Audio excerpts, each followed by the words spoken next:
Pengetahuan saham mendasar apa sih yang wajib diketahui pemula di pasar modal? Tadi kan udah sempat dijelasin nama Sheryl dikit ya, terkait pengetahuan fundamental, ada melihat rasio-rasio PER dan lain sebagainya. Nah ini untuk rasio-rasionya nih dan pengetahuan dasarnya yang lebih mendetail apa aja nih yang perlu diketahui oleh Sobat Cuan? Ya, jadi sebelum melakukan suatu investasi itu ataupun trading, kita harus tahu dulu definisinya. Trading itu berarti dijual belikan dalam waktu singkat, dalam waktu jangka pendek, dalam waktu misalnya bahkan kurang dari 1 hari itu day trade, atau bisa swing trade, bisa harian, bisa positioning trading bahkan sampai berbulan-bulan, atau bisa invest, bisa di atas 1 tahun, bisa 5 tahun atau lebih kayak gitu. Itu kita harus tentukan dulu dari awal tujuannya mau seperti apa kita. Untuk menentukan ini kan kita juga bisa melihat lagi kita itu karakternya seperti apa, kita itu risk taker atau enggak, kita itu kondisinya seperti apa, apakah kita punya waktu untuk menjadi trader yang punya bisa mengalokasikan banyak waktu untuk pantau market kayak gitu, atau kalau nggak perlu terlalu banyak waktu ya bisa jadi investor jangka panjang kayak gitu. Lalu juga kita harus memilih sektor sektor apa yang mau jalan. Pilih sektornya ya kurang lebih kita harus pilih yang prospektif, yang sejalan sama kebijakan pemerintah, yang sejalan sama kondisi saat ini kayak gitu. Lalu kita lakukan analisa fundamental seperti yang saya jelaskan di awal tadi. Lalu juga analisa technical analysis. Technical analysis mungkin sudah umum bagi teman-teman trader ya. Baik. Technical analysis itu analisa grafik saham, umumnya orang bilang. Itu untuk melihat tren harga, yang untuk melihat di mana nih supportnya, di mana nih resistennya, sehingga kita bisa tahu mau belinya di angka berapa. Lalu kita juga dengan technical analysis kita bisa tahu sejarah harganya itu di dalam berbagai kondisi yang baik atau dalam kondisi yang buruk itu bisa naik atau bisa turun atau bisa fluktuasi apa gitu, spreadnya sejauh mana kayak gitu. Dan jadi kalau kita Baik. simpulkan dari technical analysis, dari 3 hal itu bisa kita dapatkan momentum untuk entry, untuk beli atau jual yang terbaik gitu. Lalu yang terakhir, kita juga harus punya risk management ya, untuk ada strateginya. Mau alokasi dananya berapa, resikonya berapa, kayak gitu. Baik, Sheryl, kita jawab yang pertama dulu. Ini katanya nggak ngerti apa sih bedanya ROA dan ROE. Ini mohon pencerahannya katanya. Iya, ROE ya return on asset. Jadi kita memperhatikan return terhadap aset yang dimiliki dari perusahaan tersebut ya.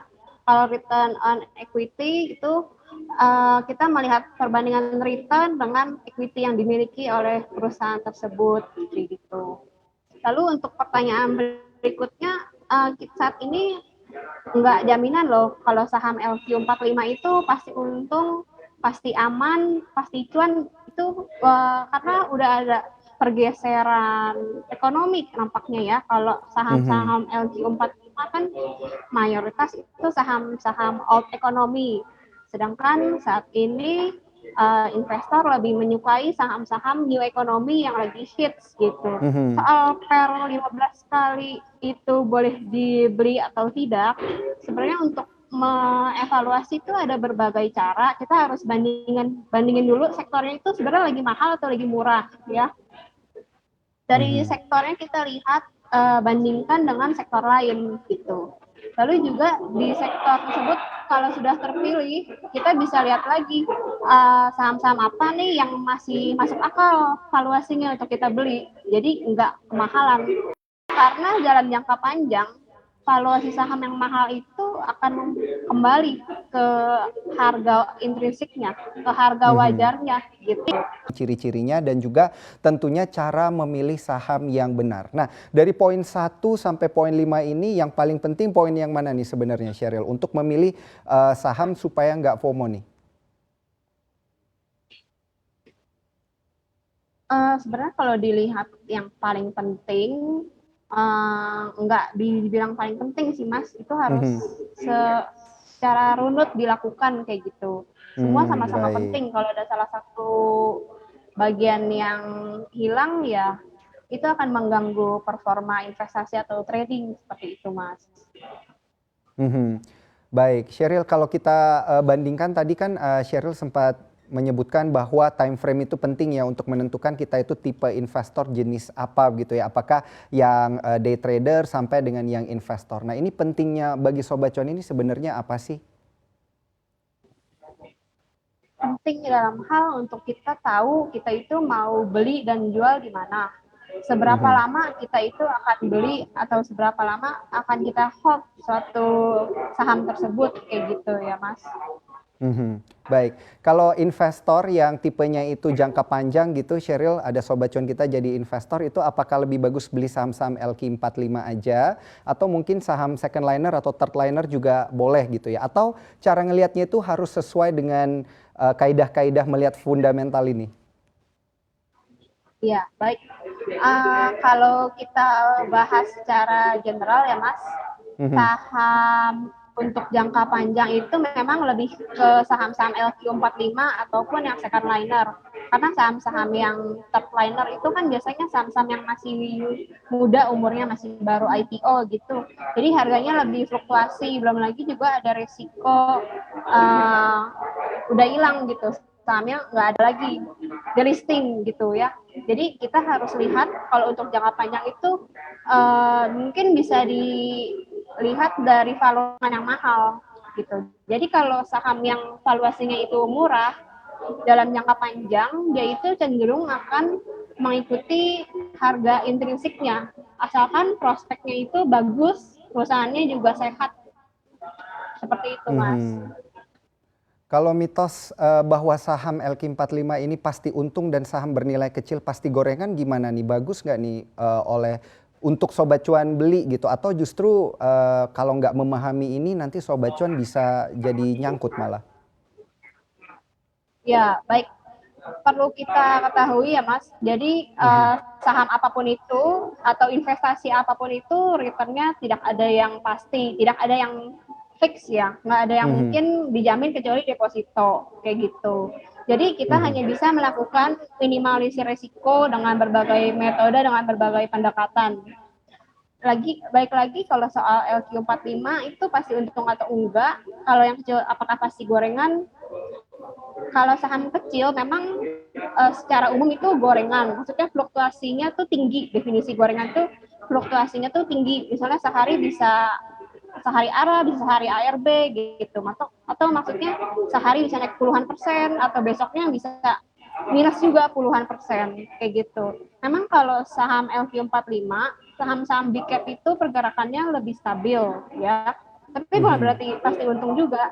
Baik lagi soal ke sentimen pasar, investor lagi sentimennya tuh lagi suka sama saham apa, maka saham itu yang akan jalan, yang akan bagus. Mau itu saham FQ45 ataupun mau saham kecil yang second liner gitu. Kita jawab dulu yang pertama, Sheryl, apakah tahun 2022 ini masih jadi tahunnya sektor tekno? Karena kan kalau kita lihat udah beberapa hari ya sektor ini terkoreksi cukup dalam begitu. Iya, baik Mas. Memang saat teknologi kalau kita lihat valuasinya itu udah sangat tinggi ya. Saat tahun lalu naiknya kan udah banyak banget naiknya ya. Mhm. Saham-sahamnya juga banyak yang naik puluhan persen kayak gitu. Jadi ya sudah wajar seperti yang tadi saya sampaikan sebelumnya bahwa saham itu cenderung menuju ke nilai intrinsiknya, termasuk juga ke saham-saham teknologi seperti itu. Kalau kalau pertanyaan berikutnya tentang saham Mhm. sektor teknologi di tahun 2022 ini masih hot atau enggak, masih menjanjikan atau enggak, ya kita uh, kalau saat ini sih memang lagi berdarah-darah ya. Tapi kita berharap nanti dengan semakin banyaknya kan yang akan IPO saham-saham perusahaan teknologi seperti GoTo, Traveloka, unicorn lainnya itu akan semakin meramaikan sektor teknologi. Jadi sektor teknologi bisa kembali bergelora seperti tahun lalu. Mhm. Baik, nah inilah yang dinantikan para Sobat Cuan ya, momentumnya nanti akan seperti apa. Kita beralih ke pertanyaan yang kedua dulu nih dari Sobat Cuan kita @ivan_k.h. Gimana cara gampang untuk cek saham punya bakat jadi multi bagger apa enggak? Iya, baik. Sebenarnya untuk tahu saham itu multi bagger atau enggak itu gampang-gampang susah memang ya. Multi bagger tuh kan definisinya dia itu bisa naik berkali-kali lipat dalam waktu yang singkat, relatif Mhm. singkat, dalam setahun, dalam beberapa bulan, seperti itu. Jadi kalau yang bisa kita perhatikan saham multi bagger itu biasanya valuasinya murah, kayak gitu. Mhm. Jadi kita bisa cek mungkin dengan salah satu pendekatan ya dengan relative valuation yang pairnya secara historical lagi murah dengan PBV yang secara historical lagi murah seperti itu. Baik, berarti yang dilihat hanya PBV-nya aja gitu ya? Atau, ada sentimen-sentimen dan juga mungkin, future value isu-isu yang akan hadir di tahun-tahun selanjutnya atau seperti apa, Sheryl? Ya, baik. Bukan hanya PBV aja, tapi juga ada pair-nya atau PBV atau keduanya. Lalu juga kita perlu lihat sentimen yang akan bagus, yang akan prospektif di masa depan itu seperti apa gitu. Misalnya Mhm. kan teknologi itu mungkin bisa menjanjikan karena kan kita lihat digitalisasi di dalam lingkup segala kehidupan kita ya. Apa-apa Mhm. serba teknologi. Mungkin juga sektor transportasi itu juga bisa. Mhm. Sektor-sektor bahan baku juga itu mungkin bisa.